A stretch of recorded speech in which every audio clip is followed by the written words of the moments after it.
வணக்கம் சொந்தங்களே, சிவாய திருச்சிற்றம்பலம்.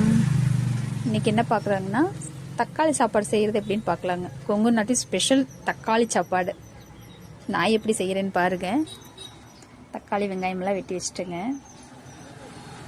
கடுகு போட்டு எப்படி இருக்கு பாருங்க. அப்பா எங்கள் அம்மாவோட அம்மா அம்தா, எங்கள் அப்பாவோட ஆயான்னு சொல்லுவோம். அமத்தா ஆயா அவங்க சாப்பாடெல்லாம் பார்த்தீங்கன்னா தக்காளி சாப்பாடுன்னா அவ்வளோ அருமையாக இருக்கும். என்னதான் எதுவுமே பொடியெல்லாம் எதுவுமே போட மாட்டாங்க, ஆனால் நல்லா இருக்கும் அவங்க சாப்பாடு செய்யும்போது. நான் சின்ன வயசுல இருக்கும்போது அவங்க சாப்பாடு நிறைய சாப்பிட்ருக்கேன். உங்களுக்கு இந்த மாதிரி அனுபவம் தான் சொல்லுங்க, கமெண்ட்ல சொல்லுங்க. யாரோட அம்மத்தா அமைச்சி அவங்க எப்படி சாப்பாடு செய்வாங்க, சாப்பிட்ருக்கீங்களா அவங்க செஞ்சதை அப்படின்னு சொல்லிட்டு. விறகடுப்பில் தான் செய்வாங்க.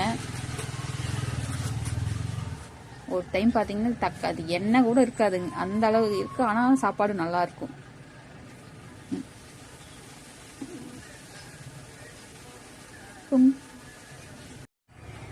வாங்க எல்லாரும் தக்காளி சாப்பாடு சாப்பிடலாம்.